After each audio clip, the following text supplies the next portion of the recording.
Good evening.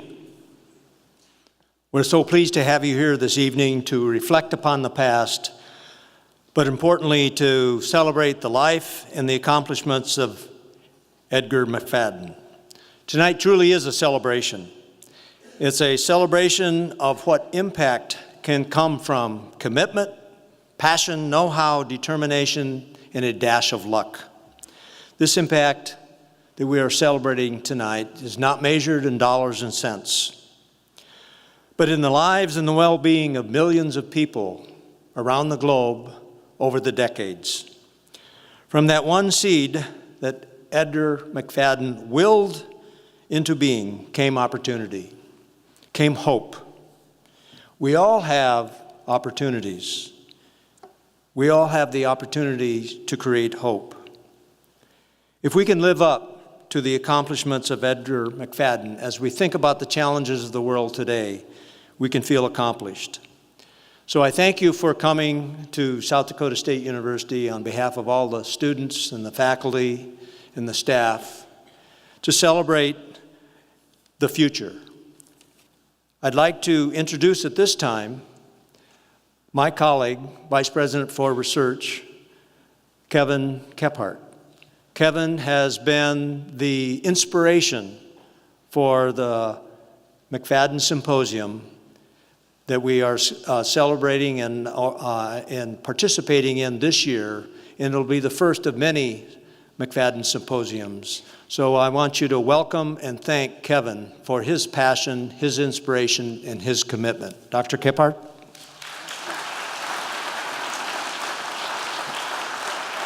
Thank you, David.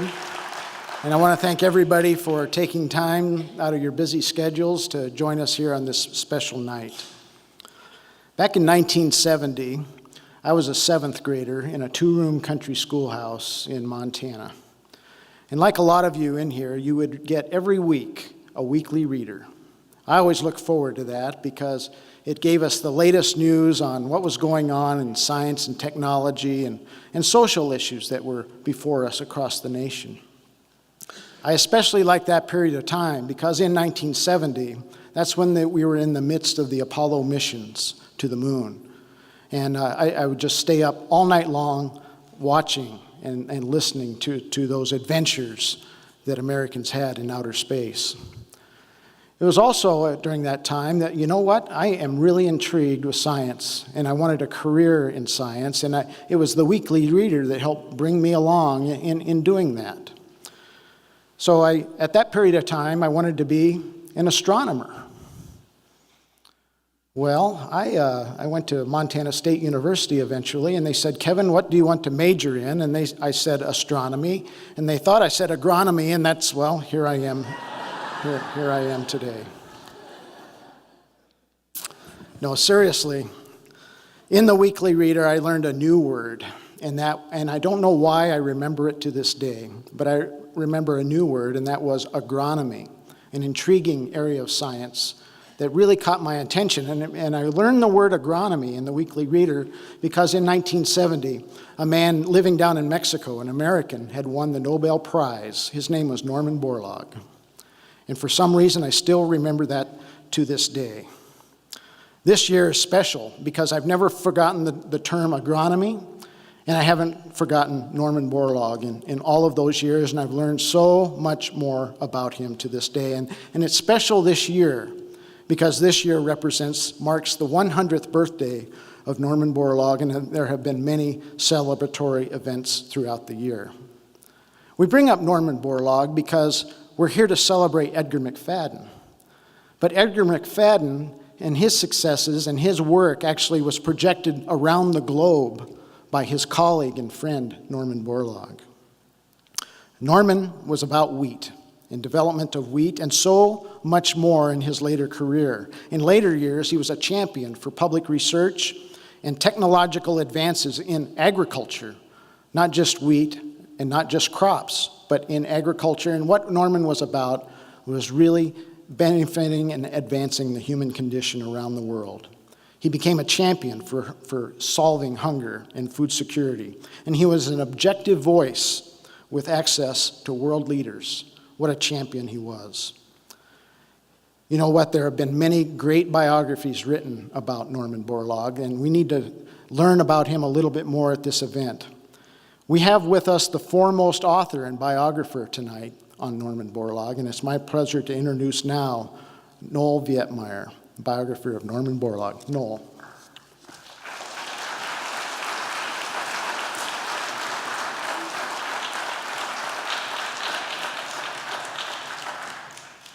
Thank you very much, and thank you, Kevin. As you've just heard, I've written books about Norm Borlaug. To the public, this Iowa-born wheat breeder is basically unknown. But he's the iconic American humanitarian who won the Nobel Prize, Peace Prize, as well as the same national honors as Martin Luther King Jr., Nelson Mandela, and Mother Teresa. And he is an agricultural humanitarian. Now, the stories of Martin Luther King, Nelson Mandela, Mother Teresa, those are taught to school kids. And in my view, Borlaug's story should be too. You see, his life is full of human drama and human experience and wisdom. And you see, he doubled the efficiency of mankind's main food crop, thereby saving millions of lives, not to mention millions of acres of wilderness that would have been converted to cropland to keep 7 billion humans fed. Thanks to him, during the past half-century, wheat has remained free of catastrophic devastation by its most threatening disease. And thanks to him, during the past half-century, the wheat plant has shrunk from being as high as a person's head to as high as a person's waist. I don't know if you can see the statue that's beside me here, but his wheat used to be as high as Norman's hat, and now it's at his waist. And the sculptor of this from Northern State University, Benjamin Victor, has captured beautifully one of the major features of Borlaug's contribution to the world. You see, when that happened, he saved all the time that was taken to grow the top half, all the water, all the fertilizer, all the other inputs, and all of the hazards that might have occurred.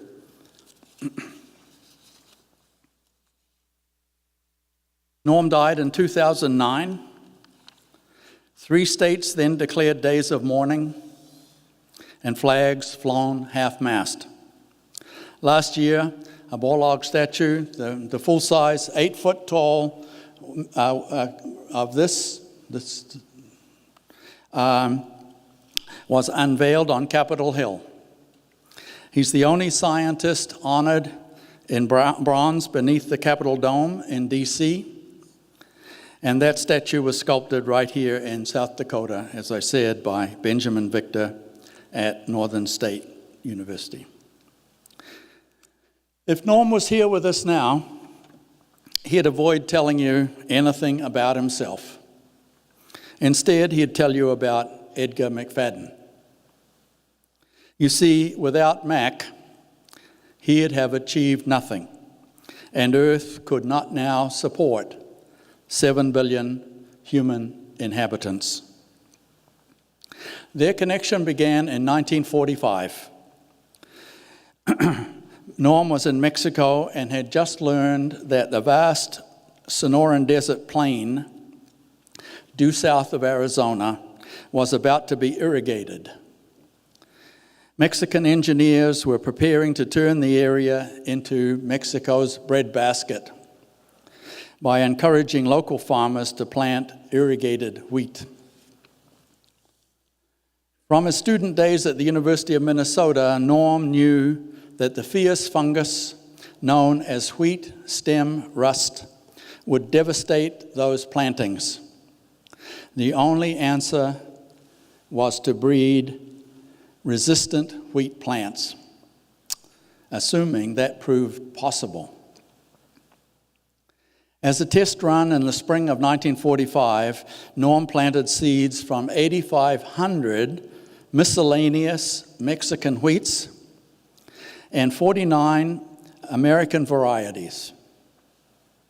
Among the latter were seeds that came in 6 envelopes donated by Edgar McFadden, who was then a professor at Texas A&M University.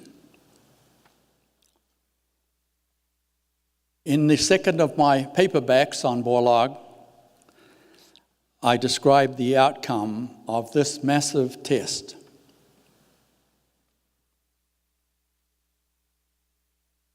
Striding the lines at season's end, Norm found that every Mexican plant, all 8,500 scrub wheats, as well as the best formal varieties, displayed angry red, yellow, orange, and black rust pustules.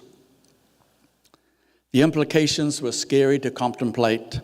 Those plants occupied most of Mexico's 1.25 million wheat acres, and now all had rotted to their roots. Therefore, whenever the weather turned warm and moist, the stem rust fungus could maul every wheat-growing region upon which the capricious breezes chose to fling the flying spores. That knowledge stabbed like a knife. The country's food supply, this is Mexico, the country's food supply was on life support. This was a silent crisis that no one else had recognized. And as Mexico's sole wheat scientist, he must find a solution. Sadly, most of the American wheats were of no help. Of the 49 American varieties, only 4 had withstood Mexico's summer sizzle and the fall showers of stem rust spores. But Norm was more than satisfied. Despite modest yields and other faults, these 4 can keep the microbe from mugging Mexico. Now, 2 of those survivors arose from the 6 envelopes that Edgar McFadden. These will also influence history's course.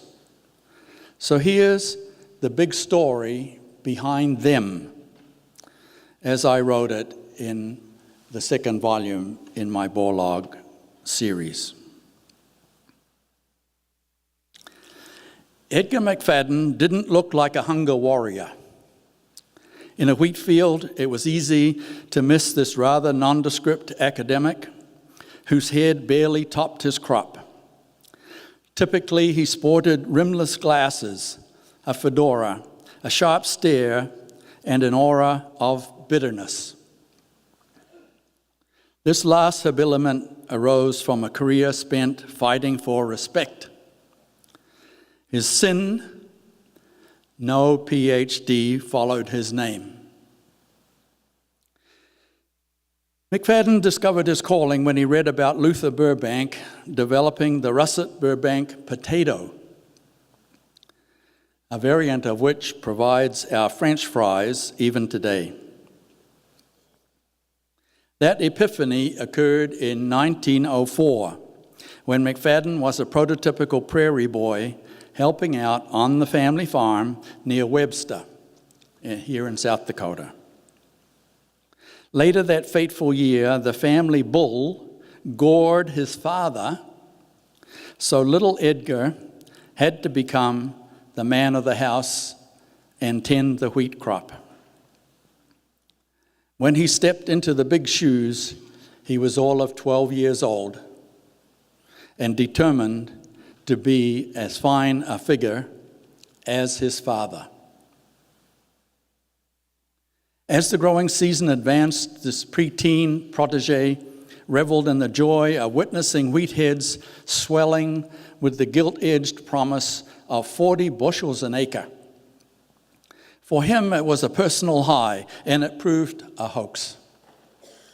That fall, the stem rust fungus delivered its worst fury in a quarter century. The kid in knee breeches, his mind on fire, and his skin charred from a season in the sun, watched as the silent spook laid waste to his fields, to his folks' fortunes, and to his fantasy of being as fine a figure as his father. Though any family breadwinner bears a fearsome responsibility, this impressionable kid with his kinfolk's future on his back found the setback mind-bending. The calamitous harvest, just 5 bushels an acre, forced his family to flee the familiar world. Trusting they'd find better circumstances in heathen lands 1,000 miles southward, they headed for the hill country of West Texas. Forever after, Edgar dreamed of foiling the fungus that had felled his family on his watch. Then in 1911, when he was 19, and in yet another devastating rust epidemic, he spied a patch of emma, vibrant with strength and vigor. A distant wheat relative, emma ranked as little more than a weed. However, in ancient days, it had fed Greeks, Romans, Egyptians, and more. At the time of Christ, it was the main wheat of the world, so the bread broken at the Last Supper probably was baked from emma flour. In the Middle Ages, emma fell from the food supply. Its main fault was to produce flat bread, which lost out to the astounding raised loaves produced by the modern interloper bread wheat. But in 1911, that seemed a mere trifle. McFadden was mesmerized by the fact that wheat's country cousin stood tall in the face of stem rust. Alas, the genes conferring that immunity were beyond reach. Emma and bread wheat belong to different branches of the family tree. They flower at different times. Moreover, their pollen is incompatible, since emma cells contain 28 chromosomes and bread wheat 42. Nevertheless, the obdurate 19-year-old determined to test nature's separation of the species. Others considered him crazy. He himself doubted his sanity, once likening his chances to a nickel cigar, quote, because only 1 in 1,000 is worth a nickel, he explained. In 1916, he chose to go for the gold by mating emma to the greatest bread wheat variety, Marquis. While attending this very college, he coaxed his landlady into donating a section of the garden behind her rooming house on the southwest corner of 8th Avenue and 9th Street. In that tiny plot between the peonies, he planted short rows of emma and Marquis. That particular year, the plants inexplicably bloomed at the same time. One day that July, tweezering with urgent fingers, he removed every pollen sac from half the emma flowers and half the Marquis flowers, leaving those plants solely female. Then a few days later, he brushed Marquis pollen onto the feminized emma flowers and emma pollen onto the feminized Marquis flowers. The result that fall was several hundred horribly shriveled seeds, which for safekeeping he stashed in a coffee can. When the coffee can's contents were sown in the spring of 1917, only one plant emerged. This single progeny of an original cereal sin flowered, self-pollinated properly, and by season's end had ripened 100 seeds of its own making. Those still shriveled scions were unique in bearing genes of two biologically incompatible triticum species. In the spring of 1918, the now 26-year-old student sowed his man-made misfits at the Webster farm. That's up in Day County, which his folks had retained. Within weeks, his prospects for furthering the freaky seedlings hit a snag when he graduated from South Dakota State College here and was rewarded with a call to the colors. 1918. With McFadden doing Army duty on the Pacific Coast, the 5 specimens hiding in the hills of Day County should have been lost to history. Luckily for us, the new recruit persuaded his commanding officer to bestow a harvest furlough. Apparently, he neglected to explain that unlike other farm boys, he needed to get all the way home to harvest 4 rows, 12 feet long. His furlough was for science, not society. Back in Webster that October, McFadden found that his specimens had segregated into 2 basic forms. Some resembled emmer and were practically free of stem rust. The rest resembled marquis and were practically dead. He'd gotten nowhere. Then, by carefully checking plant by plant, he located 2 marquis lookalikes that remained rust-free. 2.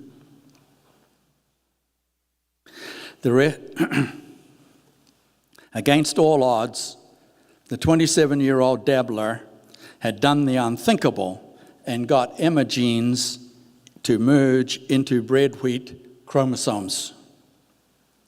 Under his identification system, the magical pair were H49-24 and H44. Lovingly storing their 200 seeds in 2 carefully labeled coffee cans, he dutifully returned to boot camp for more training to fight, perhaps to die, in France. However, within a month, it was World War I that died. McFadden shuffled back to South Dakota to join the U.S. Department of Agriculture. On the side, though, he kept building his brainchild. The offspring should have been as sterile as mules. Instead, they flowered and fertilized themselves as if free of cereal sin. That fall, with eager gaze, he scrutinized the resulting segregates. Every plant expressed the genetic havoc inherent in its hybrid heritage. But a few showed portent of potential. Their seeds he saved. For 2 more years, he sowed his perverted prospects, each time using seed only from the most precocious and most perfect-looking plants.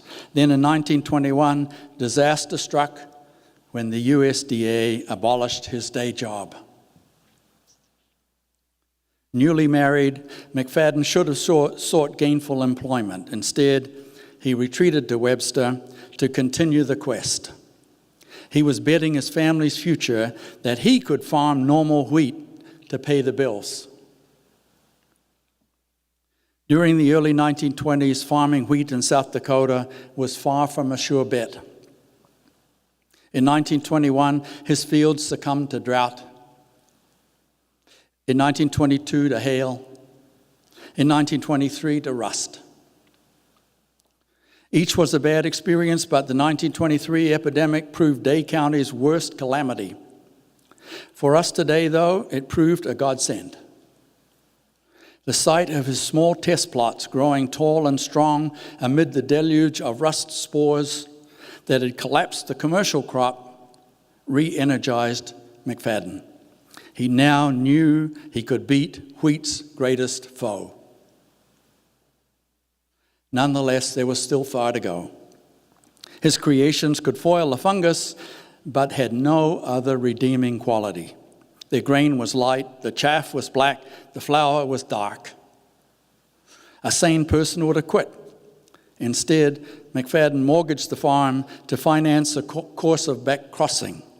For 5 more growing seasons, he struggled to improve his progeny by punching up the Marquis contribution without knocking out Emma's rust-fighting role. Obsession was now in charge. Neighbors saw him at night, sitting in the small plots beside the house, communing with his creations until he dropped off to sleep on the dirt. No wonder they considered him unhinged. And worse was to come.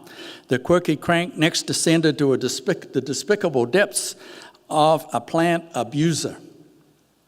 Growing his prized specimens inside a greenhouse, he ramped up the heat and humidity to help the fungus do its damnedest. He even carried diseased wheat stems into this chamber of horrors and drenched his cherished beauties with the vilest cocktail of contagions he could cook up. It all worked. By the spring of 1925, Edgar McFadden could show the world 2 wheat varieties that reliably resisted stem rust while also producing quantities of quality grain. Despite having invested 9 years of effort, the eccentric recluse didn't try to cash in. Dividing the seeds into packets of 25, he mailed them to wheat breeders across the United States and Canada without charge. That's how things were done in those backward days. That's a joke. On perhaps a dozen experiment stations, grateful researchers sowed the seeds, and throughout the 1926 season scanned the scene with anxious stares. As the summer advanced, their spirits soared, buoyed by the overwhelming sense of deliverance. McFadden's bequests remained robust. Of the 2 strains, H49-24 outperformed its brother. McFadden christened it Hope, and in 1927 formally released its seed for commercial cultivation. It seemed so miraculous that seed firms actually offered $1 for every rust spot any farmer could find. There were no takers. After that, wheat breeders adopted Hope not just as a supplier of genes, but as a savior of their own wheat breeding programs. It proved a powerful parent. Blessed with wheat's normal 42 chromosome set, it could endow other varieties additional antifungal protection. The genes a college kid had combined in a single seed in the borrowed backyard of a Brookings boarding house eventually spread to millions of farms worldwide. In time, this improbable gene set provided humanity's top crop, a uniquely powerful body armor. Now, in Mexico, 2 decades later, Mac's gift of the seed of 6 envelopes would prove a godsend for Norm. As we've said, when Norm surveyed the outcome of his preliminary trials in the fall of '45, 2 of McFadden's specimens stood healthy and tall. They had survived both central Mexico's stem rust spore showers and its severe summer heat. This was the key to everything that followed. Later, Borlaug's wheats went worldwide without having to be tested for susceptibility to local stem rust strains. That saved years of time at a point where the population bomb was squeezing global food supplies and threatening to explode global starvation.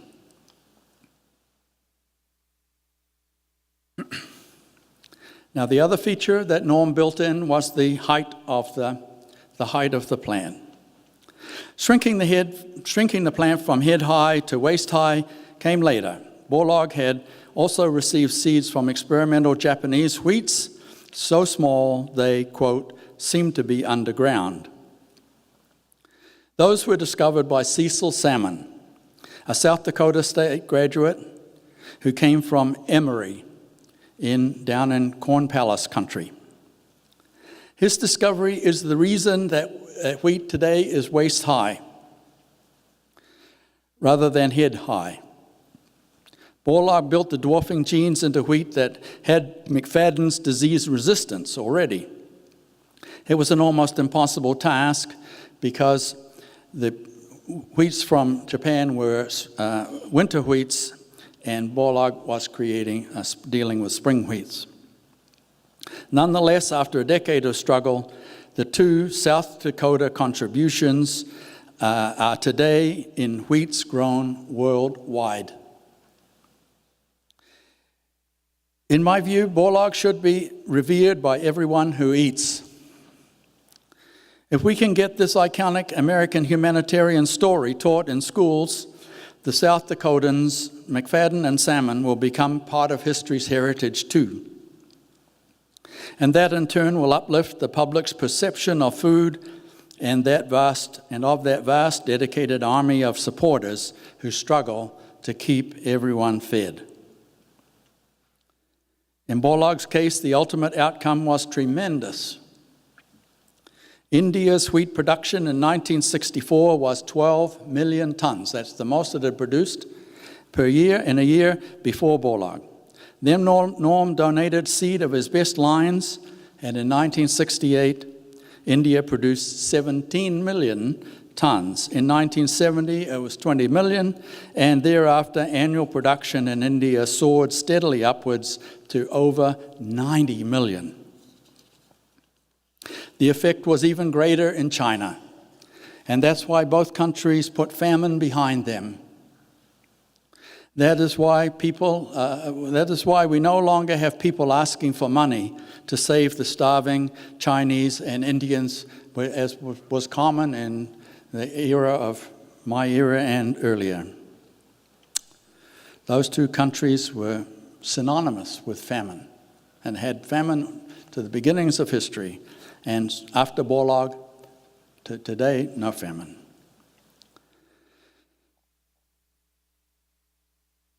Moreover, America's own wheats, our wheats here, contain the gene combinations that Borlaug combined in Mexico between 1945 and 1990. When driving in the countryside, look out at the height of the wheat fields, and give thanks to the South Dakota State grad from Corn Palace country who provided the wheat genes that cut the plants down to half size, thereby doubling yields while shortening the growing time, halving the need for water, fertilizer, and inputs. Also, when driving in the countryside, look at the health of the wheat fields and give thanks to the South Dakota state grad from Day County who took on the impossible task of crossing the best wheat of his time with the old weedy one that probably fed those who participated in the Last Supper. That's the nondescript academic from Webster, South Dakota, whose head barely topped his crop, and who had begun by stepping into his father's big shoes when he was all of 12. From our lofty vantage point, we can look back and see that Edgar S. McFadden really did grow up to become as fine a figure as his father. Thank you.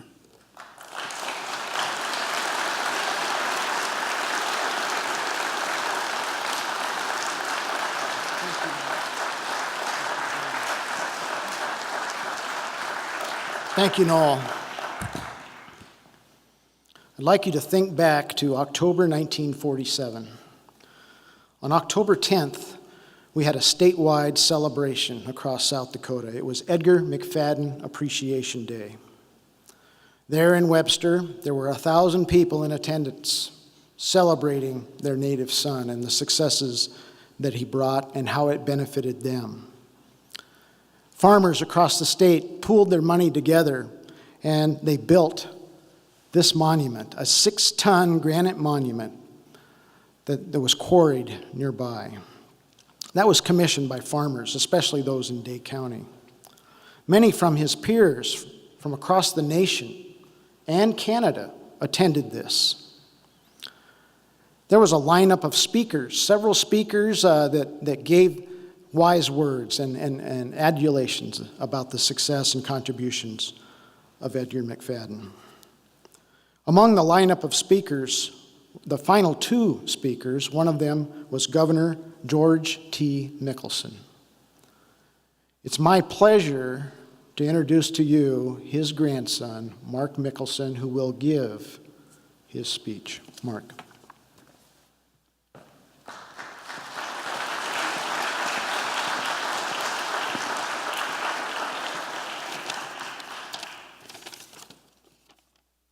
Nice to be with you. My grandfather, George T. Mickelson, was governor from 1947 to 1950, and this speech was given at Edgar S. McFadden Appreciation Day, October 10, 1947, in Webster, South Dakota. My understanding that Mr. McFadden had moved to Texas to cure the rust on the wheat stem at that time. It's my great honor to join all of you today to express our everlasting gratitude to a great American and son of South Dakota, Edgar Sharp McFadden. The plaque on this granite monument dedicated today concludes, "To a hungry world, he gave bread." As simple and basic as this gift of bread might sound, these words do not adequately describe the challenges, the global magnitude, and the obstacles that Edgar McFadden faced. He was raised here in Webster by parents who endured the challenges of family life in a newly settled state. At age 13, Edgar had to learn quickly how to manage the farm and sustain a living for the family after his father was injured on the farm. Beyond the hardships of living in South Dakota, the family had also lost 2 children to sickness. Yet, Edgar persevered. As a young man, he became intrigued with modern science and studied the work of foremost biologists, agronomists, and explorers. He applied their knowledge while he observed life on his own farm, and from that he dreamed of ways to improve farming. Occasionally he was discouraged by people who deemed his work as futile. Yet, Edgar persevered. Edgar S. McFadden is a great American. When his country needed him in 1918, he heeded the nation's call to the colors. He prepared to risk his life to fight in the First World War, thereby delaying his work in wheat breeding. Again, Edgar persevered.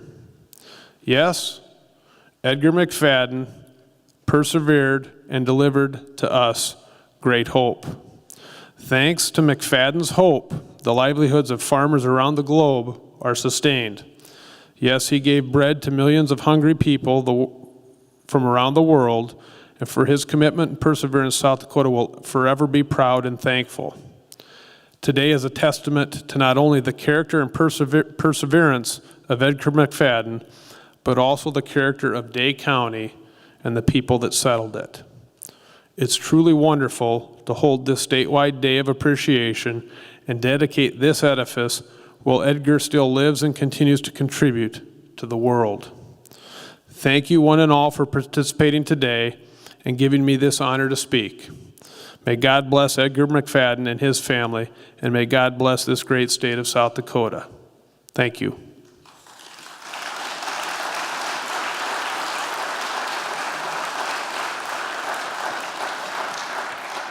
Thank you, Mark. The last speaker of the day was Edgar McFadden. He traveled up from Texas and brought his family. Some of the people maybe in this room were there. I know at least one person was here, or several people, but Phyllis's daughter, or Edgar's daughter Phyllis is with us here this evening. Here to give Edgar's speech is his grandson, Ray Huey. Ray?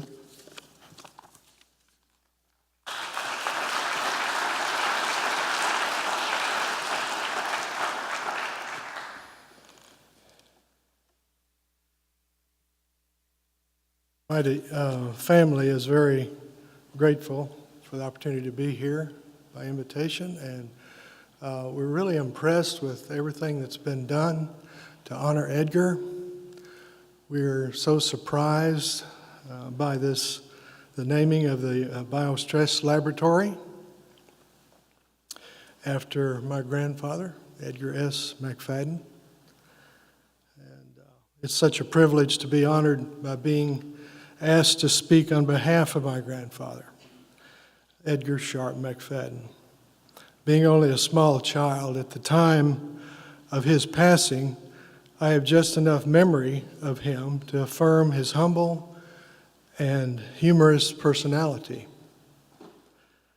And I think rather than trying to convey these qualities about him to you this evening, I will just simply read a short speech he wrote down and presented to the South Dakota McFadden Appreciation Day, October the 10th, 1947, Webster, South Dakota.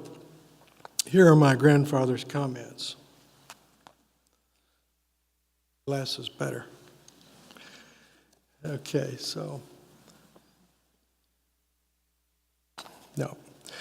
It's not very often that a research worker finds himself in the public spotlight. In fact, it happens so seldom that we hardly know how to react to the experience. It's not a very difficult task for a fighting Irishman to stand up and face an enemy in a fair fight. But when it comes to standing up in front of a microphone and facing an audience who are all for him, that's a new experience, and it takes a lot of nerve. Now, I regret to say that I cannot find the words to tell you how greatly honored I feel on this occasion, and how greatly I appreciate this very substantial token of which you have erected in commemoration of a past achievement of mine. It's the monument picture, okay? And it's an achievement which, following the careful nurturing of others, has finally begun to bear fruit. I especially appreciate the fact that this stone was purchased with the hard-earned cash of my former associates in the hazardous occupation of betting against the weather and the rust. A few years ago, I had occasion to visit a foreign country, which made it necessary for me to have a birth certificate as proof that I was a citizen of the United States. At that time, the only written evidence I could find that I had ever been born was a little item in a back number of the Webster Reporter and Farmer under a date of February 1891. But that item did not mention me by name or give my occupation. It merely stated that there was a new arrival at a certain home in North Webster and that he was doing well at the time. So I had to look elsewhere for evidence of my birth. After a long search, I finally found just one person who could swear from her memory that I had been born at a certain time and place. But now, since the time and place of the incident has been recorded in stone, it should be less difficult to prove that I'm a citizen of these United States. And in the future, I can carry the evidence around with me at all times. Well, of course, it would not be feasible to carry this little token of your appreciation around in my vest pocket, but I might take a photograph of the inscription and attach that to my birth certificate as further evidence of my birth and a partial excuse for having lived as long as I have.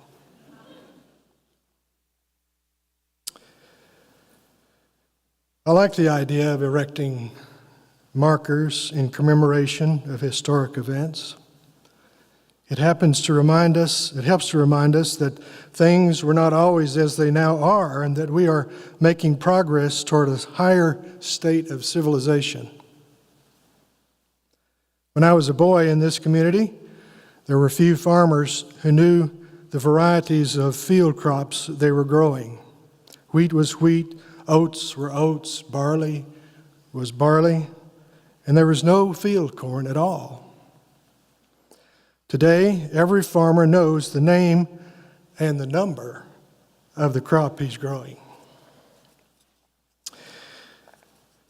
And right here, I wish to take the opportunity to congratulate the members of the Day County Crop Improvement Association and other associations in the surrounding counties for the excellent work they are doing in bringing improved varieties to the attention of the agricultural public. The work of the plant breeder would have very little value without these organizations to carry the message to the public. Now, this particular historical marker commemorates an event that is only one of the links in a long chain of events that is leading to the conquering of one of mankind's worst enemies. In the few minutes that I have at my disposal, I wish to review very briefly, in chronological order, some of the major events in the fight that is leading to the control of stem rust of wheat. In 1941, over 100 years ago, Rinslow of England reported differences in reactions of wheat varieties to the various fungus diseases known as rusts. 50 years later, in 1891, Ferrer of Australia first suggested the possibility of using Henslow's discovery in controlling the cereal rusts through breeding for resistance. In 1900, the laws of heredity announced by Mendel in 1866 were rediscovered independently by Varius of Holland, Correns of Germany, and Tschirmel of Austria, which marked the beginning of modern genetics and modern plant breeding. On the following year, Carleton of the USDA drew attention to the exceptionally high degree of resistance resistance to rust found in certain varieties of emmer. Carleton also suggested the possible value of emmer in breeding for rust resistance in bred wheats. In 1903, Biffen of England reported that resistance to stripe rust of wheat was inherited as a simple Mendelian character. Later studies showed that resistance to all cereal rusts was inherited according to Mendelian principles. 22 years later, in 1925, I announced success in transferring resistance to stem rust, leaf rust from Yarslow emmer to the bred wheats. On that same year, I made the first distribution of the new products, Hope and H44 wheats, to 5 other wheat breeders in the U.S. and Canada for use as parental material. Today, after the lapse of another 22 years, we are just beginning to reap the benefits derived from that century-long chain of events. And the new rust-resistant wheats that you are now growing might never have been developed had a single link of that chain been broken. And it so happened that I succeeded in forging the last link in that long chain of basic events that is now being utilized in bringing the wheat rusts under control. But there have been many other contributors in this field of endeavor in recent years. The first 5 wheat breeders in the U.S. and Canada who received the first samples of Hope and H44 wheats have everyone produced one or more new rust-resistant varieties that are better than the wheat that they received from me. Without the cooperation of these other breeders, we would not now have rust-resistant varieties of wheat adapted to all parts of the spring wheat belt. Now, I'm giving you these facts because I wish to correct an erroneous impression. Excuse me. I'm often given full credit for being the father of rust-resistant wheats. But you can see from what I have been saying here that I'm not the father of these wheats. I'm only the grandfather. Thank you.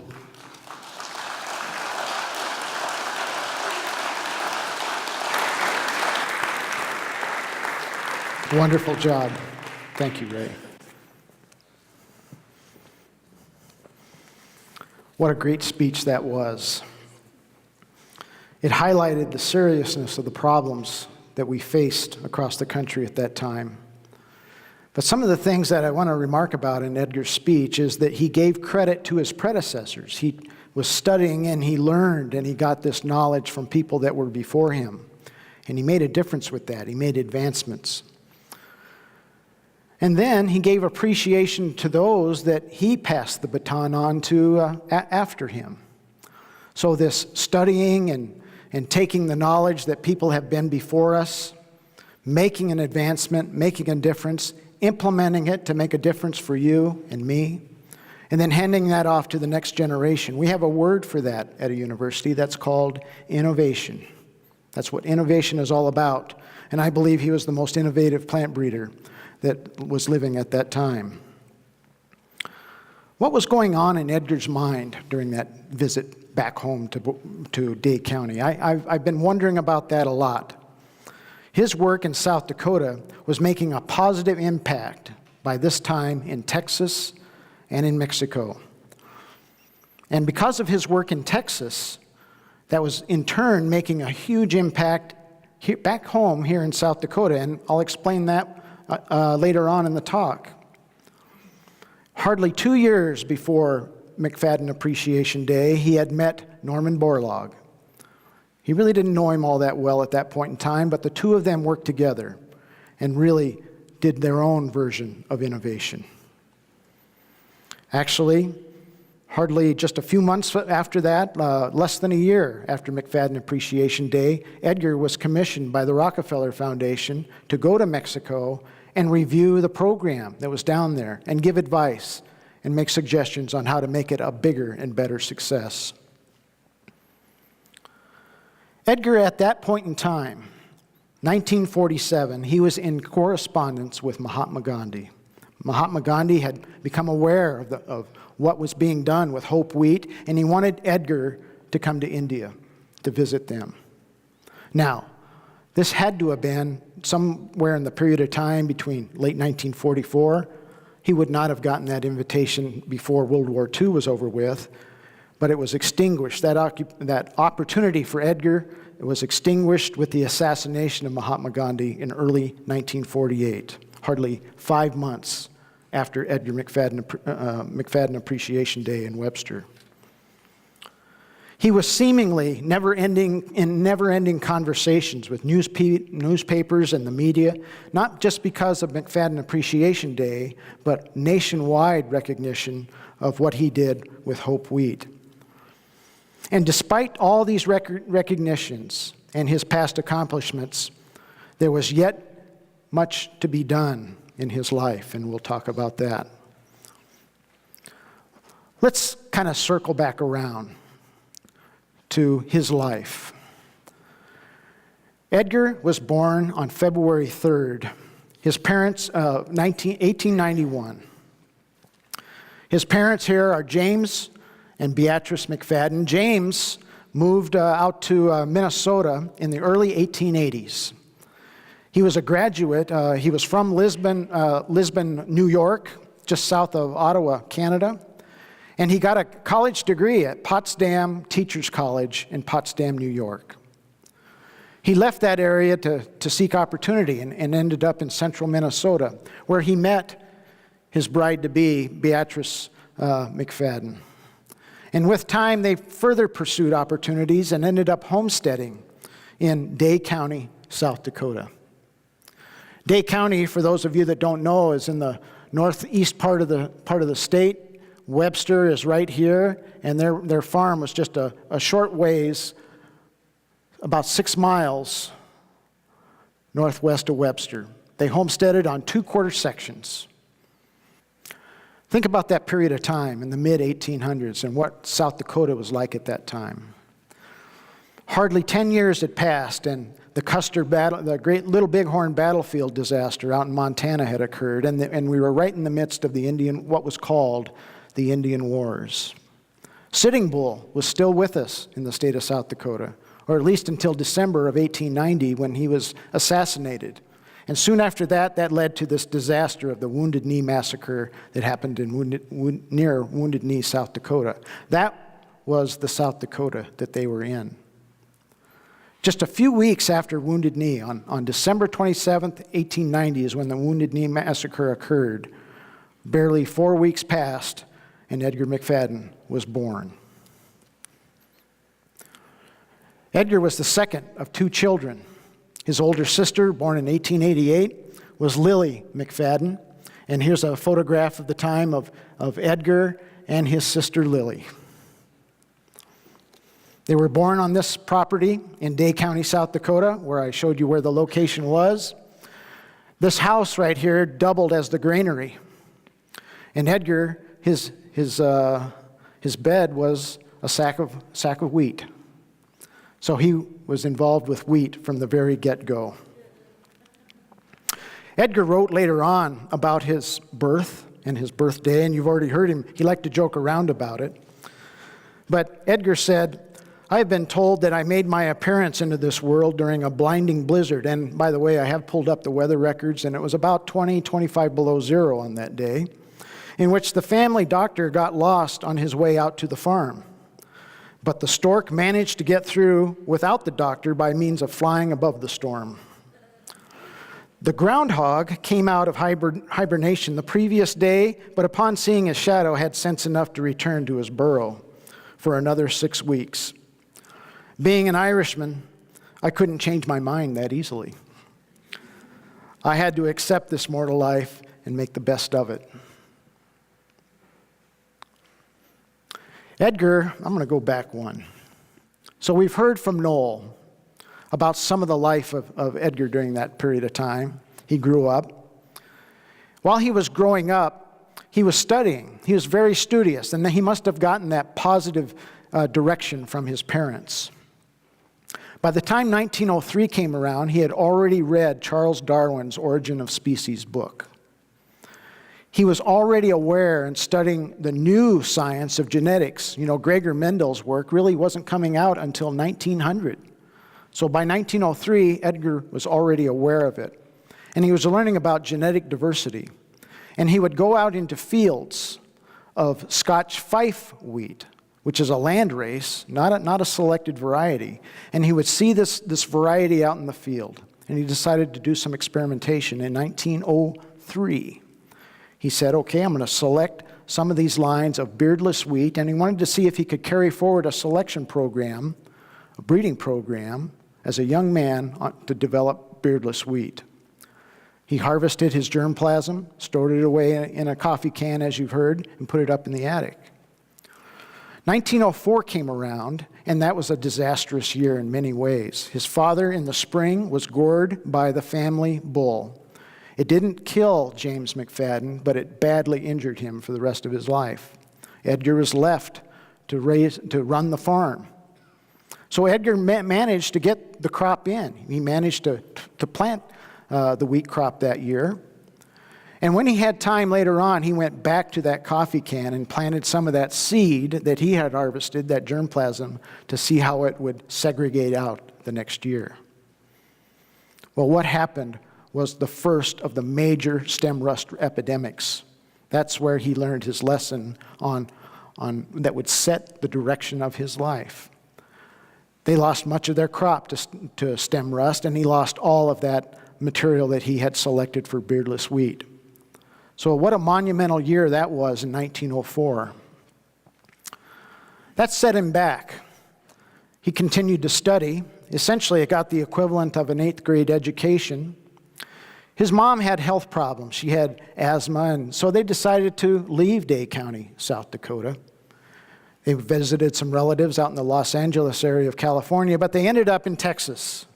They moved on and bought some property. Here in West, we call it West Texas, Reeves County, which is, they bought 600 acres near Balmoral, Texas, which the family still owns today. So they started a ranch there in Texas and decided to get into the cattle business. Edgar and his father went into partnership. Edgar had to become what he later called a range rider, an honest-to-goodness cowboy. So their property, if you look at that intersection of Reeves, Culberson, and Jeff Davis County in Texas, Balmoral is located right in this area, right there. They bought some land from 600 acres from the railroad. This is a photograph of Edgar McFadden, the cowboy, Edgar McFadden, the cowpunch and range rider during that period of time. He's got a 6-shooter stuck in his belt, double-barrel shotgun, and a belt with some cartridges around it. I love that photograph. Thank you, family, for sharing that with us. Here's a photograph of their operations at the time. They had a Kodak box camera, and boy, they took a lot of very interesting photographs over the years.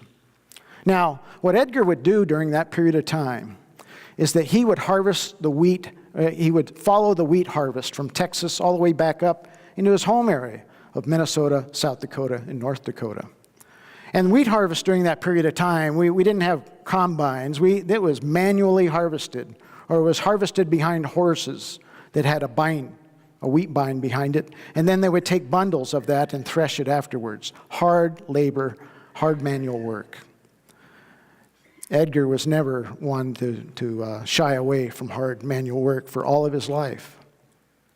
Edgar would follow this harvest, and he would go up through the Great Plains, and along the way, the different thing about Edgar McFadden is that he still remembered his readings and his interest in science. And he was making personal observations about the growth stage of wheat, what was going on with stem rust along all this period of time. And he was learning.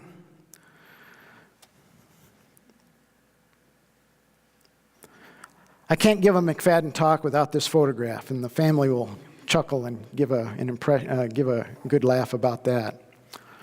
What was going on in Texas in that neck of the woods at the time was what we would call today terrorism. There was a gang down in Texas led by Pancho Villa. And Pancho Villa would be making raids on both sides of the border, trying to get the Mexican Revolution up and going and incite a lot of disturbances. This is a photograph taken by Edgar McFadden. The man on the horse there in the dark is Pancho Villa. And there's Edgar's father, James, standing there on the right-hand side. Edgar would later say that he would joke about him shooting Pancho Villa with a Kodak. Here's another photograph of the Pancho Villa gang that Edgar himself took, probably near their property, somewhere near Balmoral, Texas. Wouldn't want to tangle with those folks.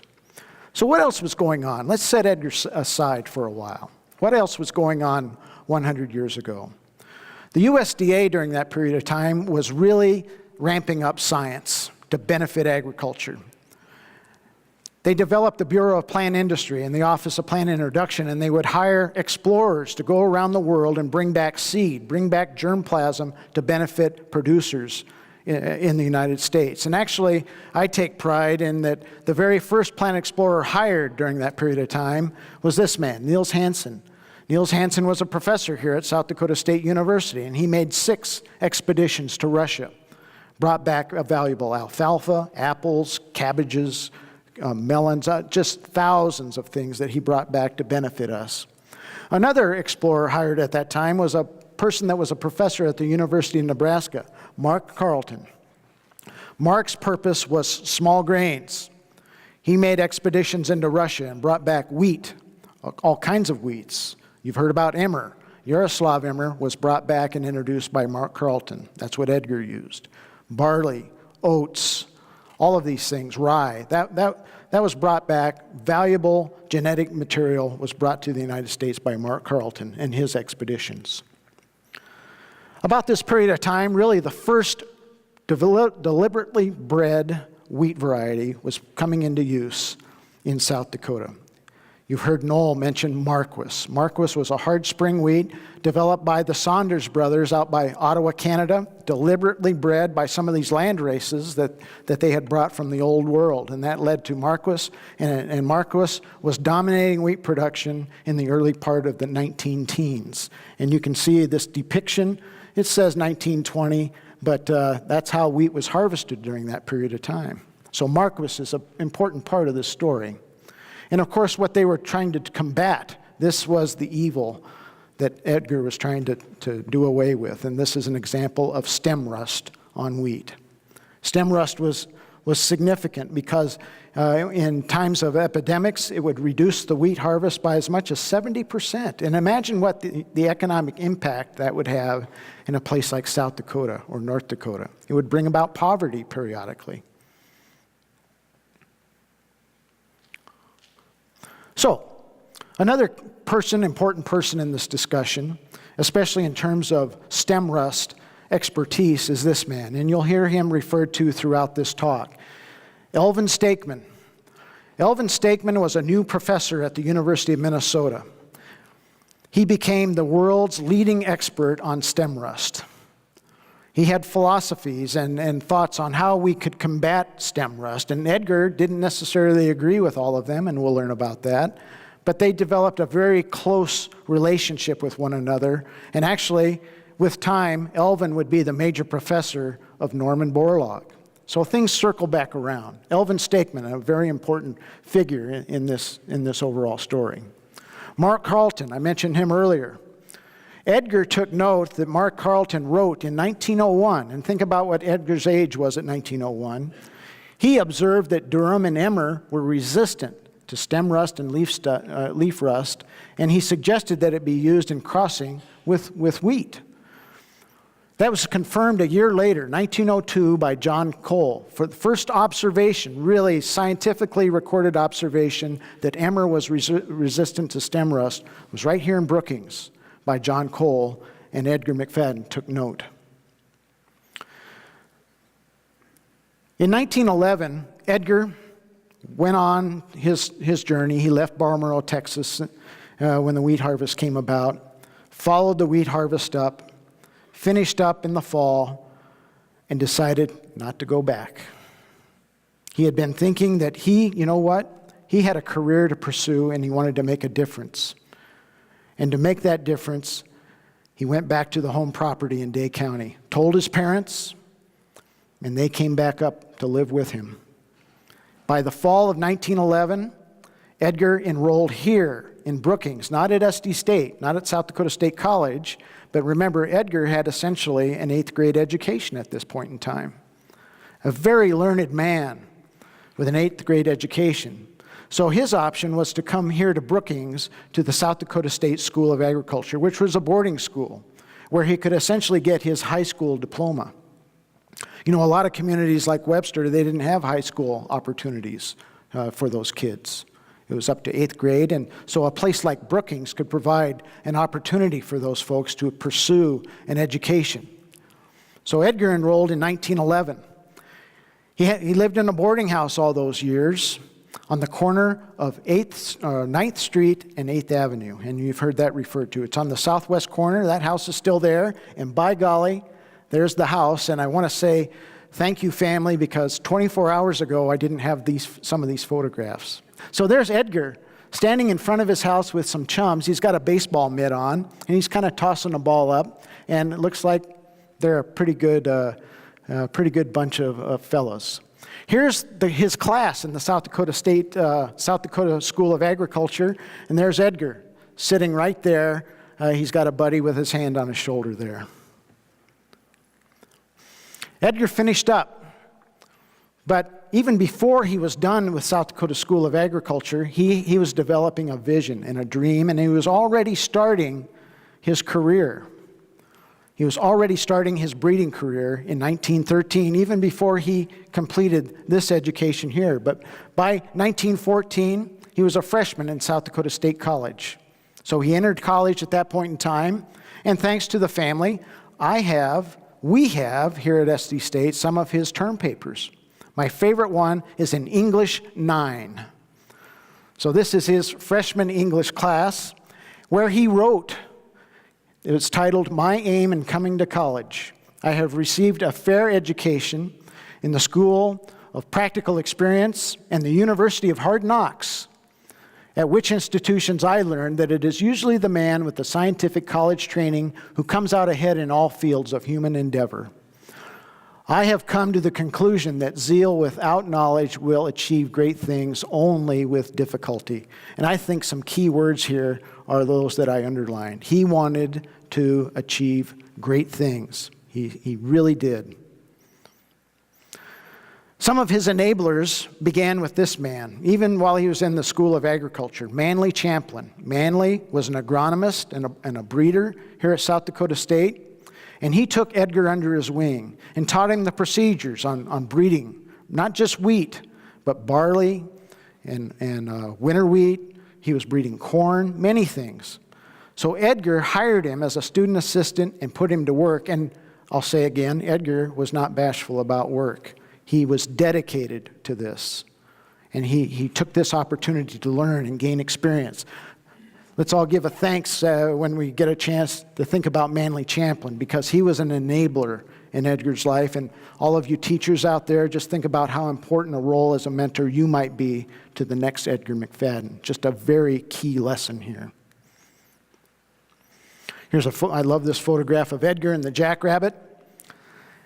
He was widely admired amongst his peers. He became known, and I'll refer to him after this point in time, as Mac. Now, they misspelled it in the yearbook because Mac spelled it M-A-C. But he became known even as a professional. Even amongst scientific peers, he was known as Mac. And it says here, once an Aggie, and an Aggie were those students that were at the South Dakota School of Agriculture. So once an Aggie, Mac has surmounted his difficulties and is now one of the most reliable and respected juniors. His motto is, "Go west, young man, go west." Here's Edgar. Military training was compensatory at that point in time. Of course, Edgar, all 5'2" of him, is over on the right-hand side, and he took this very seriously. He was a great patriot. This, again, is one of my favorite photographs because you have several gentlemen here they're kind of smiling or they're looking off. Some guy, I think this guy's looking at his girlfriend over on the side. There's Edgar right there. He's ready to go to war. Very serious, very dedicated. Now, I mentioned that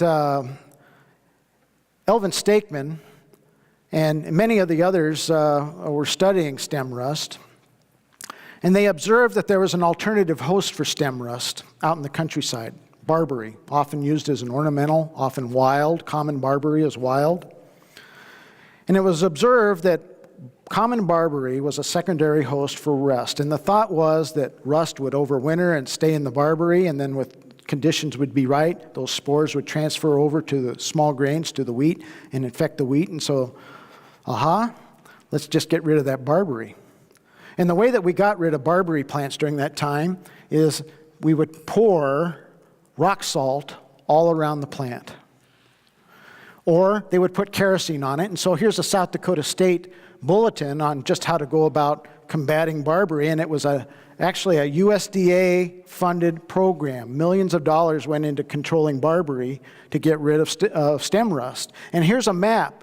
Every dot on this map, and boy, there's a lot of dots there, every dot on that map represents a property where barberry bushes were destroyed. And you can see the level of intensity, especially up here in wheat country in the northern Great Plains. Keep that map in mind because it'll be significant later on. Edgar didn't buy into this, by the way. He thought there was a better way. So, let's reflect back, 1903. Edgar was studying expeditions by Mark Carleton. He was observing stem rust and plant diseases. He was gaining experience from Manly Champlin. Thank you, Manly. He was studying the rediscovered work of Gregor Mendel. That's the root of our genetic study. That didn't come about till 1900. But in 1913, he was dedicated to achieving great things, including the study of wheat genetics that began preliminary experiments in 1913 to cross common bred wheat with emmer to achieve, and this is a quote, to achieve stem rust and leaf rust resistance in bred wheat. You know what? He said, let's put our focus on getting genetic resistance to stem rust in our wheats rather than spending our time trying to get rid of barberry bushes. These are some images out of actually the July issue of Science Magazine, and I'll comment on that later on. But here we have bred wheat. At Edgar's point in time, it was called Triticum vulgar, and it's since been renamed to Triticum aestivum. What Edgar was trying to attempt, and these are all the ancient relatives of wheat over here, and you heard Noel mention emmer, which is Triticum diacoccum. So Edgar's plan was to cross this type of wheat with Triticum diacoccum. But the experts in the field were saying that's impossible. And the reason that it's impossible is based on the genome. So here we're talking about emmer, there's Triticum diacoccum, common bred wheats, vulgar or aestivum, no matter what you want to call it, but they have different genomes. And you'll note that emmer is what we call a tetraploid. It has 28 chromosomes in it. Common wheat is a hexaploid. It has 42 chromosomes. It has this extra DD genome sequence in it. And so how do you combine these things up and get a viable plant out of that? Well, some of the folks, including Carl Sachs, who later moved on to Harvard, was saying, it's impossible. Let's focus on other things. And Edgar, he didn't buy into that either. So, in 1913, and I'll stop right there a minute, our impression until these last 2 years is that Edgar was a student here, and in 1916 he crossed Emmer and he crossed Marquis, and something came of that. And that's just not the case. What we've learned is in 1913 he began to prepare for this experiment. Like any good breeder, he was developing his germplasm base beginning in 1913. So in 1913, what he did was up at his farm, he developed a pure line selection of Marquis growing on his farm. He picked the best ones that he could find out in the field and saved that seed and set it aside. He obtained Yaroslav Emmer. Now, Yaroslav Emmer was being grown as a feed grain at that period of time. It wasn't going into producing bread or anything like that. We were feeding it to horses and cattle. We were feeding it to animals. So he went out on his farm and he selected a single plant of emmer that was rust-free, and he saved that seed. He also obtained, and it just wasn't Marquis and Yaroslav Emmer, he was going to make some crosses with other types of emmer, with some types of durum, and by the way, Acme was his first plant variety release. He did that with Manly Champlin. The authors were Manly Champlin and Edgar McFadden, so actually Acme was his first variety. Some other types of wheat, blue stem wheat, and then Umilio durum. So that was his germplasm base, and he took that amount of time to develop that. He was doing other things as well. It just wasn't this experiment to work with emmer. Edgar he was working with barley and corn in 1913, barley, corn, winter wheat. This is the earliest communication I found in the National Archives just a few months ago. February 12th, 1913, Edgar's writing USDA asking for some barley. He wanted a beardless barley, say, please could you share some seed because I'd like to work with it. So he was also reaching out to experts no matter where they were. If he knew their address and their name, Edgar McFadden was writing a letter to them. This represents what happened in 1916. This is the impossible cross. He made these crosses in the backyard of his landlady's house. And the female parent was Yaroslav Emmer. The male parent was Marquis, and he made these other crosses as well. He crossed with the female, Acme Durham, with Marquis. He switched to Marquis being a female parent with the White Spring Emmer, so he brought pollen over there from the Emmer over to Marquis.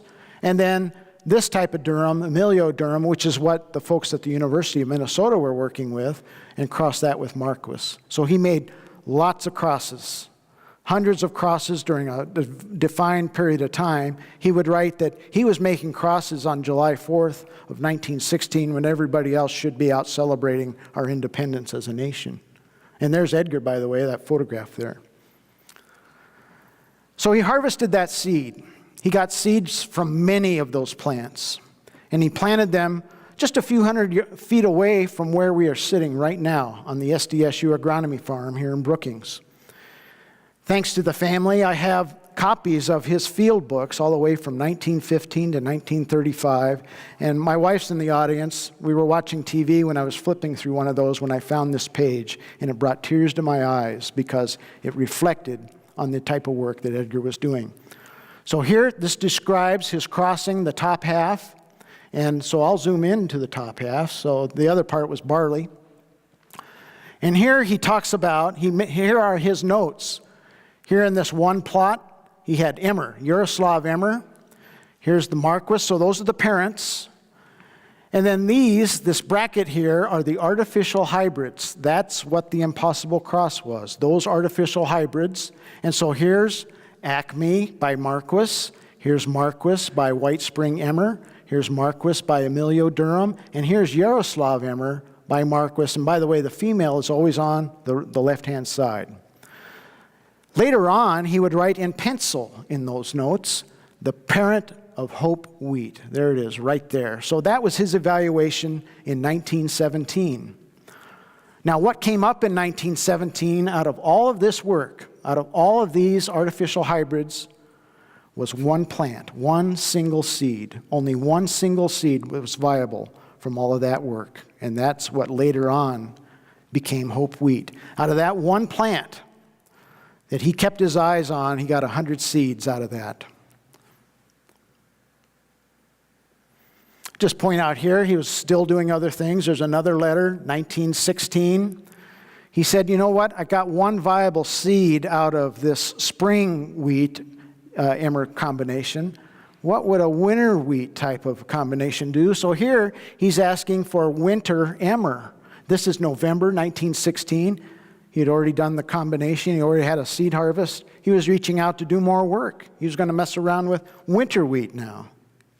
And there's the reply. It said, here's some seed. What else was going on in Edgar's life during that period of time? He met the niece of his landlady. Her name was Mabel. And they connected. They developed a relationship. And here's a photograph of Mabel and Edgar playing in the snow. I think that this is the administration building. That's my office is right about there. So there's the administration building in the background. You know, my wife and I have a photograph a lot like this, but she has a big rock in her hand instead of a snowball. Just kidding, dear. So, 1918 comes around, and 1918 was one of those big years that a lot of us have. Edgar finished up at South Dakota State College. March 1, he found himself with a brand new job. He worked for USDA as a field assistant. He obtained that job through the assistance of Manley Champlin. He ended up out at Highmore. April, he graduated from South Dakota State with a bachelor's degree in agriculture. And here, in this diary, that I got from the family, and here it is, right here, he says, well, I've gone and done it. I got married to Mabel Lucille Bleaksley for better or for worse. Soon, they took a honeymoon trip to the Black Hills. They actually hastened their wedding. They had plans to get married later on in the summer or the fall, but the war drums were beating, and Edgar knew that he was going to be inducted into the military. So they got married in their house. His parents came down from Webster to attend the wedding. Mabel's relatives came over from Marshall and Tyler, Minnesota, and of course the aunt was there. So the wedding ceremony occurred in that boarding house here in Brookings, South Dakota.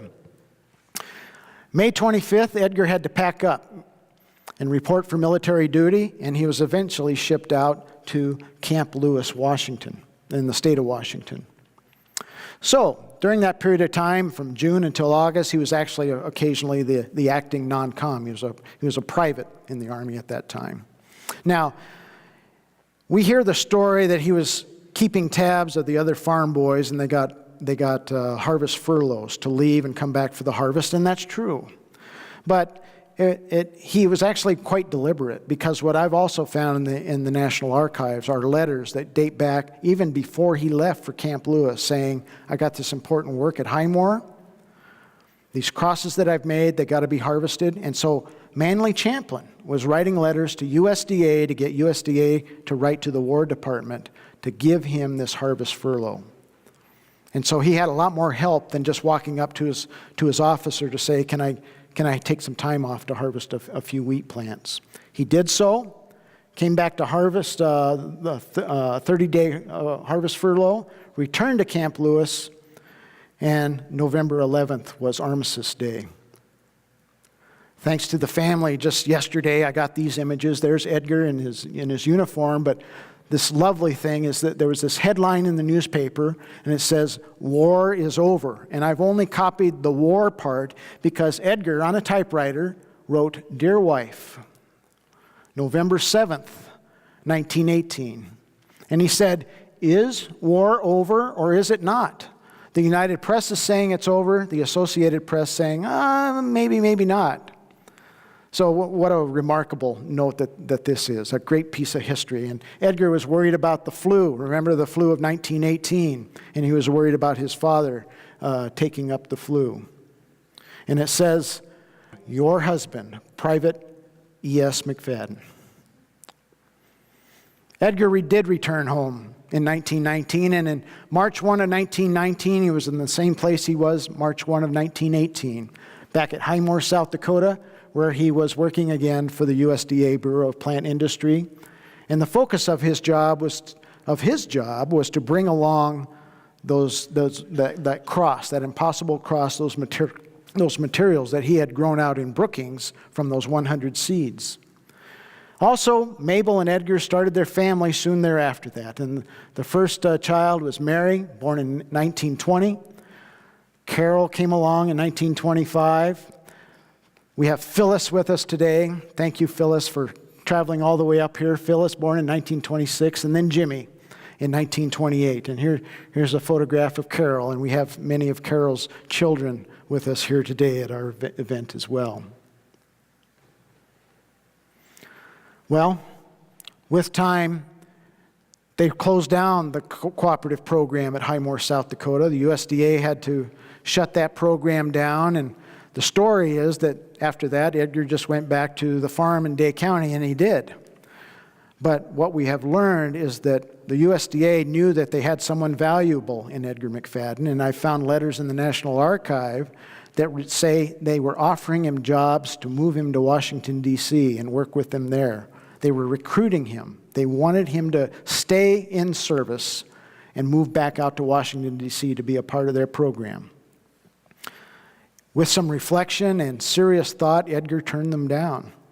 And what Edgar did is he did go back to the Day County farm to start his own seed business. He actually mortgaged the farm because he needed capital to develop this wheat that he believed in so much. So he got special permission from the university to bring that germplasm with him from Highmore, and he went back and became a private farmer, a seed grower, and a plant breeder on his Webster farm.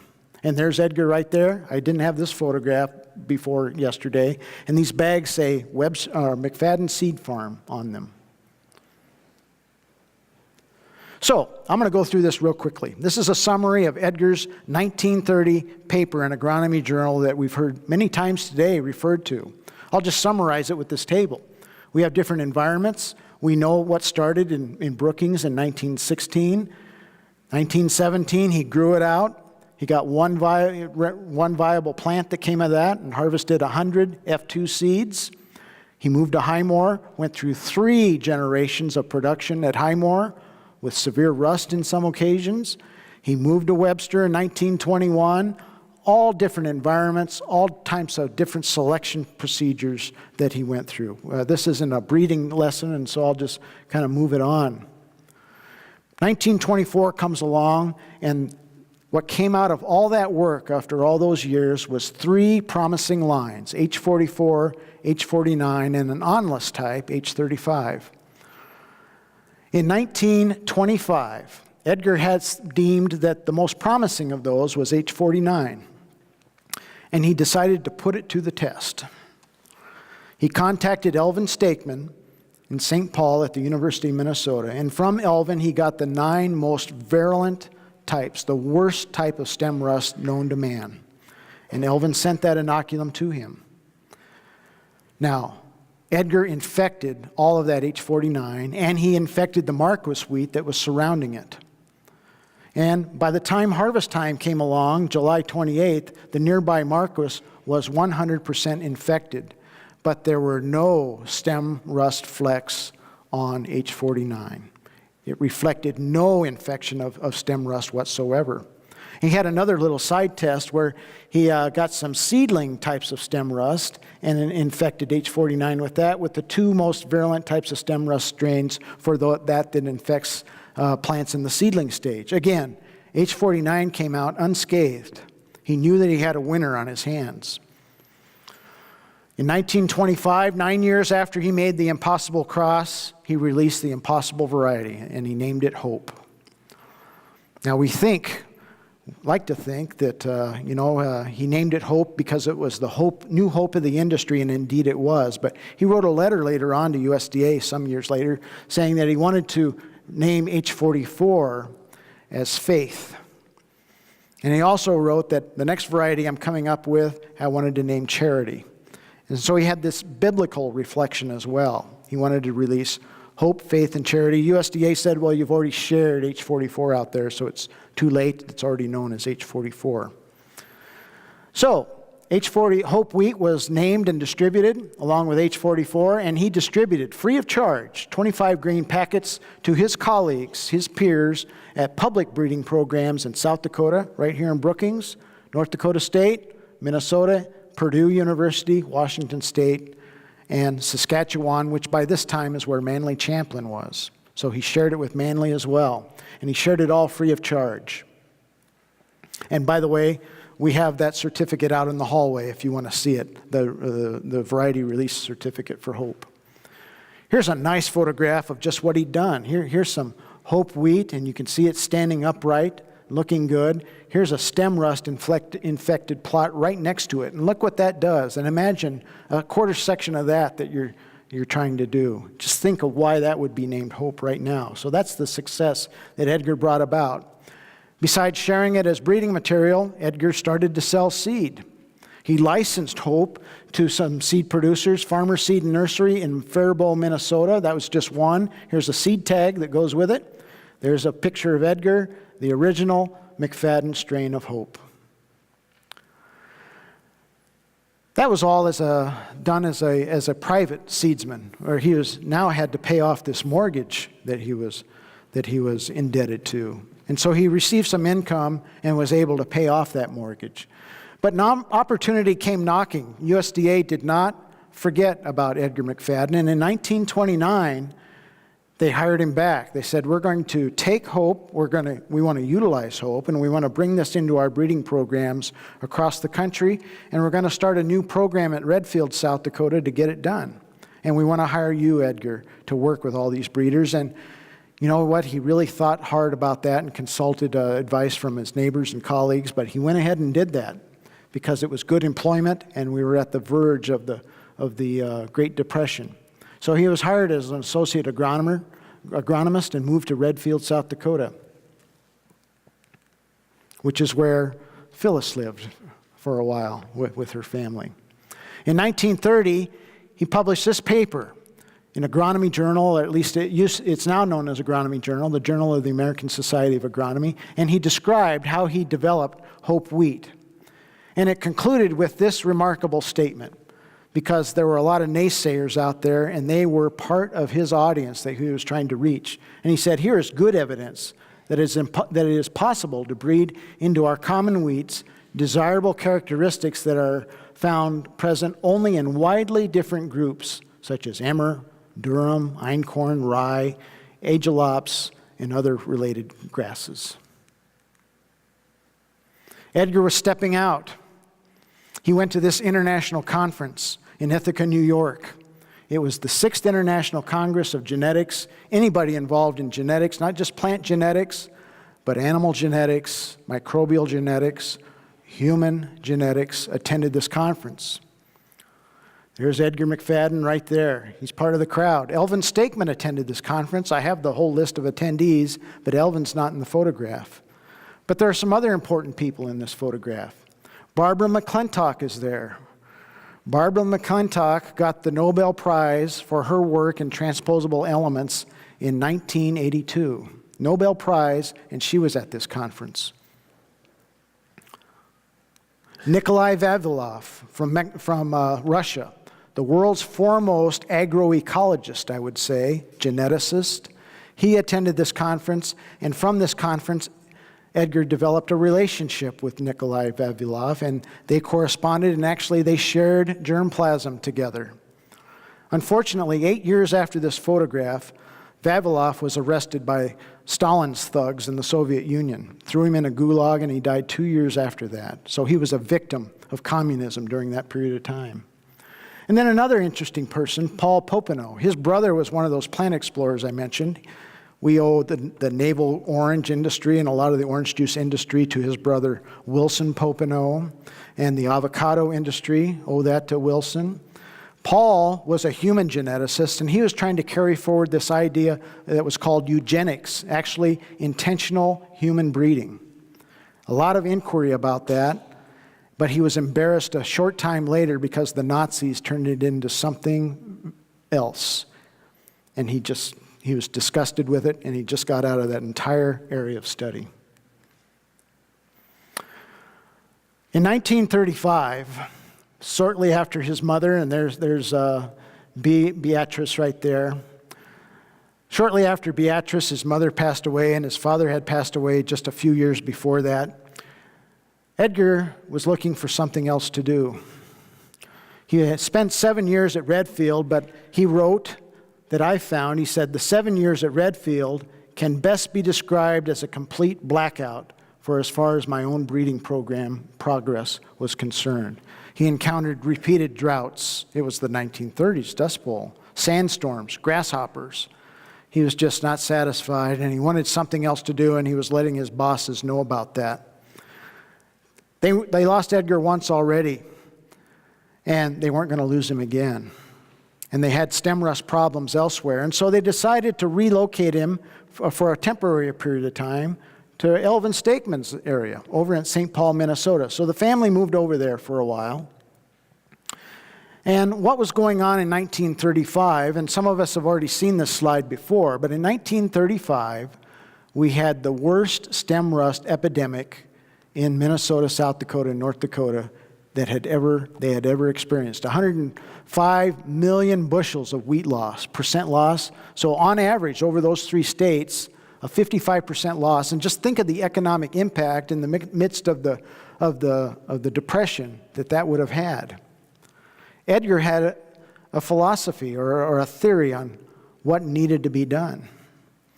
And what needed to be done is, let's not waste our time on barberry control.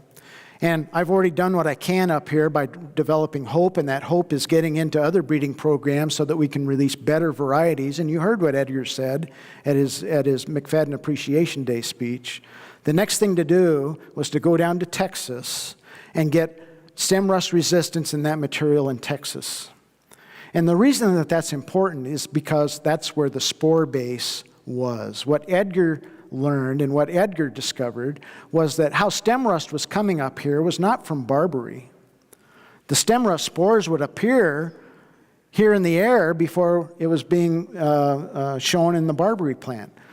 Remember that we have the spring season bringing up Gulf moisture from Mexico and Texas during the spring. And what that does, it delivers all kinds of things, all kinds of insects and stem rust spores. And if you have a lot of wheat growing in Texas that's loaded with these spores, those storms pick that up and they bring it right here to the Dakotas and Minnesota.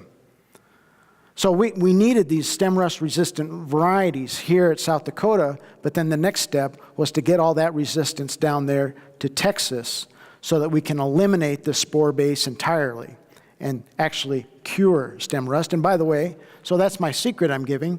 Look at what that did here, and look what that's done during this period of time. And we'll talk a little bit about that bump up there in a little while. So here's what the stem rust was doing during that period of time, the huge impact, and it was just rolling up the Great Plains during the spring season. So what Edgar needed to do was focus on Bexar County down here at San Antonio and in this area here, because that's where the stem rust spore load was. So Edgar went to Texas, and he had things already underway waiting for him. This man, Paul Mangelsdorf, who in 1938 left Texas A&M University and went to Harvard to build a career in corn genetics. But Edgar left, and what Paul Mangelsdorf had already done is to cross hope with Mediterranean lines of winter wheat. So when Edgar got there, he had lots of material waiting for him in a winter wheat version of hope genetics. That was very helpful, and so he's another enabler of Edgar's success. So what Edgar did was to get to work. He did what was called the large-scale evaluations. He wrote again to USDA and got not only the wheat material he could, but all the relatives of wheat. He wrote to Nikolai Vavilov and colleagues around the world in South America. Eventually, he built up a program that evaluated 1,600 entries of wheat and its relatives. 1936, he was already beginning to cross the best stuff with this Hope by Mediterranean cross that he got from Mangelsdorf.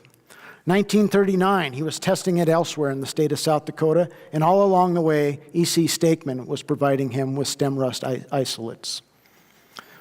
He determined from that work that Hope was still immune to stem rust, even in Texas. And some of the best material to cross it with he had found from Uruguay and from Argentina, these materials. Some of it was from Kenya. So Edgar started to cross with these lines right here. The resulting varieties that came from that work is largely known as the Hope derivatives. And Edgar's first release of a Hope derivative was Austin. And Austin, planted in that target area of Texas, we saw the stem rust load to go down immediately once farmers were starting to use Austin as their wheat in production. Later ones were Seabreeze. Keep in mind Supremo. That'll be a part of our story in just a minute here. He was also doing some very fabulous, real scientific work with this man, Ernest Sears at the University of Missouri. And just for brevity, I'll just say between Ernest Sears and Edgar McFadden, they published this paper that's still widely cited today. Actually, it's two papers. See these different citations? They both have the same title, but they have the title, The Origin of Triticum spelta and its Free Threshing Hexaploid Relatives. Boy, that's a technical title. What Edgar did with Sears was recreate the evolution of wheat from its ancient relatives. They went into the laboratory, started with these things, combined them, and essentially reformed what became wheat. They had a term for this, and I love it. Edgar started calling this radical plant breeding. And I heard the term used earlier today in our scientific presentation. Edgar was the original radical plant breeder. Okay, now things get interesting. In 1940, again, the war drums were beating. Germany was invading other countries throughout Europe. And in this country, we were worried. We were worried that Mexico would align itself with the Axis powers. There was tremendous unrest in Mexico, food insecurity. And so the vice presidential candidate in the presidential race that year, Henry Wallace, he was already the Secretary of Agriculture with FDR, but he was running as vice president in 1940. And in 1940, just a few weeks before the election, he went down to Mexico to see what was going on and come back with advice on how we might combat this threat that we had to our southern borders. Wallace came back and said, you know what they need is an agricultural research development program to focus on corn, edible beans, and wheat. Henry Wallace found out that Mexico was not self-sufficient in food production, and we learned earlier from Elsa Morano that when we have hunger, that leads to political strife, that leads to violence and war, and we didn't want that. So we wanted Mexico to be self-sufficient in its food, in its staple foods. So the Rockefeller Foundation, we didn't have the money to do that. We had to get ready to fight a war, and we knew it. So the Rockefeller Foundation started this program, and they sent down Elvin Steakman, Paul Mangelsdorf. They had a colleague, Richard Brandfield, and then someone from the Rockefeller Foundation, Richard Schultes, did a multi-month tour of Mexico to assess the situation. Here's a nice photograph. There's Elvin Steakman down there. He wasn't going to get out in the mud and help push that truck out, but there's Paul Mangelsdorf there. They visited 20 states in Mexico and met with people of all walks of life, campesinos and patrons and representatives of the government and et cetera, and came back with their report. And when it comes to wheat, the priority went to corn. But for wheat, they said we got to focus on two things. We need to focus on stem rust resistance, and we need to bring nitrogen fertility into wheat production. But it doesn't do any good to bring in nitrogen fertility if you have varieties that are susceptible to rust. And so they brought in this man, Dutch Herrard, to lead the program in Mexico, Chapingo, Mexico. Dutch was also a graduate of Elvin Steakman at the University of Minnesota. So they had this program beginning here in Chapingo, just outside of Mexico City, to try to benefit these wheat-producing areas of Mexico. Now, they knew they needed stem rust resistance. They needed to get that germplasm into their program, but who are they going to go to for that?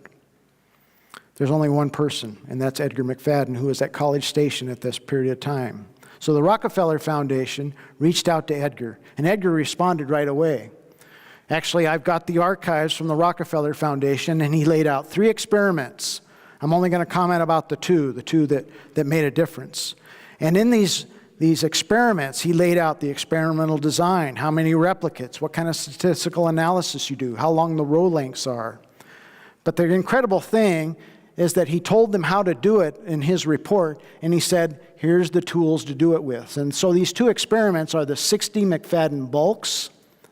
So those are more advanced materials, and 44 McFadden selections that included crosses with, that code is right there for Mangelsdorf crosses between Hope and Mediterranean winter wheat. So he was crossing the winter wheat type with these materials that Edgar had already evaluated at College Station, Texas. He said, this is how you do it, and here's the tools that I would advise you to utilize. Dutch Herrard received those materials, and he added to it some wheat that he had collected himself throughout Mexico. They began an evaluation program. They planted this material at Chapingo in November of 1943. Out of that work, they identified 500 survivors and planted that in June. Out of that material, they planted in December of 1944 the 100 best phenotypes, and from that they selected the 20 best lines. So there were 20 best lines out of all that work that resulted by December of 1944. And you know what? We haven't even heard about this guy yet. Norman Borlaug had finished up his PhD with Elvin Stakeman at the University of Minnesota and actually was hired by DuPont out in Delaware. And they convinced him to go down to Mexico and take over the wheat breeding program. He was in charge of wheat breeding in the spring of 1945. And what was waiting for Norman Borlaug was all this material, including the McFadden selections. Those are the tools that were waiting for Norman before he even arrived on the scene. So, the reports that I have from the Rockefeller Foundation for 1947, which is really reflective of the 1946 work, their work that started in 1943 boiled down to these 5 lines. 3 of those lines were the McFadden selections from Texas. There they are right there. They had the Hope resistance in them. 2 other interesting lines came from Kenya. Very promising, a different type of stem rust resistance, more reflective of that for a seedling type of infection. Edgar's material was more broad-based, more robust, and provided protection to adult plants. And that brings us to about the period of time when McFadden Appreciation Day occurred right here in South Dakota. Now, I said earlier that Edgar, a few months after he was here, went to Mexico in 1948 as an aide to the Rockefeller Foundation. He looked over the situation, he looked at the data, and his advice was discard Rockefeller Foundation number 212. That was among the 5. Let's get rid of that one. When you're a breeder, it's really the art of throwing things out and knowing what to keep. And he said, let's go ahead and develop these 211 and 209 into varieties. One of those varieties became known as the variety Supremo, and the other one was Frontera. Supremo and Frontera were released by the Texas Agricultural Experiment Station for production in Mexico. Mac was named as the breeder, and farmers in Texas and Mexico had access to Supremo and Frontera in 1949, and hence starts the Green Revolution. I love this photograph. It was published in the Houston Chronicle in 1951. There's Edgar there. There's Norman Borlaug. And you can see the caption of it out in the display out in the lobby there. But this farmer in Texas is saying, I used to grow sea breeze, which was another McFadden variety, but he likes Supremo best. And the Supremo variety was developed by E.S. McFadden. All things were going pretty well until 1951, when we had to put the brakes on. A new race had mutated and gotten a foothold in the North America of stem rust, and it was race 15B. And race 15B, Hope did not have resistance to it, and the Hope varieties started to crash. That was that other blip that I told you to pay attention to. So we had an emergency underway. I have a letter from the University of Minnesota Stem Rust Lab saying Stem Rust B is coming our way. It might overwinter in Texas and Mexico. If that takes place, it's going to blow up here in our area. And there was an emergency underway. And a few years later, in 1953, another race, Stem Race 139, started to infect the Kenyan-based varieties. Now, fortunately, those breeders had anticipated something like this. So 139 was taking out Kenya, 15B was taking out the Hope type of material. Well, they developed varieties that combined those types of resistance into the same variety, and that's what got them through that period of time. Later, Dutch Harar would write about Edgar in 1951, that he provided bulk wheat hybrids during the early days of the Rockefeller Foundation program in Mexico. The chief result of this collaboration has been the production of Suprema and Frontera wheat varieties that are now widely grown throughout Mexico. And if it weren't for the fact of 15B, there is no doubt that Supremo would be the single most important variety in Mexico. Norman Borlaug went on to scale up the program after that. This is a special photograph to many of us. There's former SDSU President Sherwood Berg. His wife Betty is with us today. And they were good friends. Actually, when Woody Berg was at the equivalent of the State College for Agriculture in Minnesota, Norman Borlaug was his track coach. So they went back many years. When Norman Borlaug got the Nobel Prize in 1970, the Bergs were there to watch in Norway to watch that event unfold. Later, Norman Borlaug came here to Brookings, South Dakota, 1976. We had a series in that bicentennial year of bicentennial lectures. And in that talk that Norman gave here in Brookings, he said, these three men, and you've already heard about Cecil Salmon, he mentioned Edgar McFadden, and a third one that's got his whole story as well, Ralph Caldwell, three graduates of SDSU. He said, these three men had a great impact on my work and a profound effect on what I've been able to do the past 30 years. Edgar started getting recognition in 1945 with this little magazine that sold for $0.25 apiece. Cutting to the chase, this little article said that Edgar McFadden helped us win World War II. His work saved the lives in World War II of 25 million people. And we know that we win wars on guns and butter.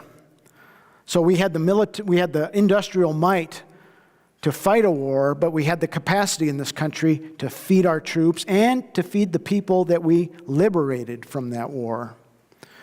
Thanks to Edgar McFadden, we had plenty of flour, wheat flour, to be able to feed those folks. And that got a lot of attention. And it led to a whole domino effect of other recognitions. Reader's Digest, Farm Journal. Edgar McFadden Appreciation Day occurred in 1947. He became a fellow of the American Society of Agronomy. 1949, the Distinguished Service Medal from USDA, and on and on. He got the Honorary Doctorate of Science here at his alma mater in 1950. There's the 6-ton monument that's still in Webster today. That's what it looks like today. Reader's Digest articles and cartoons of him at the time. There's his Distinguished Service Medal, and you can see it out in the lobby. There it is outside. Here's the event, the commencement event, where he was conferred the honorary doctorate. The hood that was draped around his shoulders is also out here in the lobby for you to look at.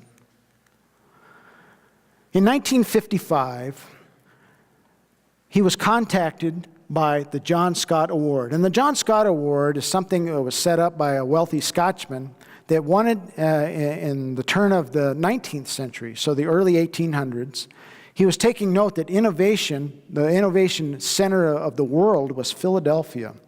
Just think of Benjamin Franklin and other inventors at that time. And he wanted to encourage that, so he endowed an award to the city of Philadelphia. And the award would go to people that in some outstanding way gave comfort, welfare, and happiness to mankind, and it was to be bestowed on ingenious men or women who make useful inventions. And some of the people that have gotten this award include Thomas Edison, Madame Curie, the Wright brothers, Jonas Salk, tremendous people that we all recognize today. In June, they let Edgar know that he was going to receive this award, and he immediately wrote a letter right back saying, you know what, I didn't invent stem rust resistance, I just found it. I'm not the inventor, and so he turned it down. And they had to write him back a couple times to convince him that he was worthy of this recognition. What a humble man Edgar McFadden was. Well, they convinced him. And they set up an event for him to be conferred this fabulous medal, which you can also see out at the lobby. You can't see this side of it. You're seeing the other side. And so they made arrangements for him to receive the award in December 27th of 1955 at the annual meeting of the association, the American Association for the Advancement of Science. He was a member of that. He was a fellow of that. Well, November came around and Edgar had a couple of heart attacks. And he wasn't well enough to travel. So he had a friend from Texas A&M go to Atlanta and receive the award on his behalf. And they brought this back home to him in College Station, and he held it. And then 10 days later, Edgar passed away, January 5th, 1956. This is where he's laid to rest today in College Station just off Texas Avenue. Thanks to Ray and Cynthia for taking me to this site. Thank you so much and the time that you've put into this. And his headstone reads, "A workman that needeth not be ashamed," from the book of Job. Indeed, he was a workman. He was a workman, and he needeth not be ashamed. He was the son of pioneers. He was a range rider, an honest-to-goodness cowboy that went back every year for the roundup. He practiced and developed agricultural science. He was committed to a life of contribution and self-sacrifice. He was a self-driven student and a lifelong learner, always learning. He was a veteran that heeded the nation's call to the colors. He improved the quality of life and the standard of living globally, not just locally. And he developed numerous varieties, and he was, I believe, I say perhaps, what I believe is he was the most innovative plant breeder from that period of time. Today, his work is still being recognized. This is Journal, the most prestigious scientific journal published once a week. This is Science. And I remember when Melissa brought this copy to me, I said, "Hey, that looks like stem rust," and that's exactly what it is. That's UG99. But they refer in articles in here to the SR2 gene complex, which is what we call hope. Hope is the SR2 gene complex, and there's still scores of papers being written to this day. 1914, there's 120 papers that have been written about trying to find genetic markers for the SR2 gene complex. We're still working on SR2 today. Just a few weeks ago in Science, this issue came out, Slicing the Wheat Genome, and again, they talk about radical plant breeding. They talk about Edgar's work with Ernie Sears and the pioneering work that he did beginning in the 1930s. So he's still making an impact today. I want to thank all the folks that have helped me. I want to thank the family members. We met with them in College Station back in early 2013. I'm sure you all remember this visit. I thought I was going to have a 1-hour visit in Houston with Phyllis and Garland and Ray and Cynthia. And as I traveled down there, well, we had to change locations to College Station, and an hour-long visit with 4 family members turned into a close to a 5-hour visit with 20 family members. And I learned so much at that time. A lot of other people have helped me along the way. Cindy Bartell, she was at dinner tonight. Of course, Noel, thank you very much. The staff at Texas A&M University, when we visited there, you folks welcomed us with open arms. Thank you so much. And we have a lot of work to do. And I met with a previous president. He heard I was in town. Jarvis Miller, had a great visit with him. SDSU folks, Vice President Wes Cheddar, thank you for helping facilitate a lot of this work. The Rockefeller Foundation has helped so much, as have the archives at AAAS. We have a lot of work ahead of us. Yes, this is about celebrating Edgar and looking a little bit in the past, but our work is just continuing because we too are part of the innovation that I mentioned. Thank you very much and have a great evening.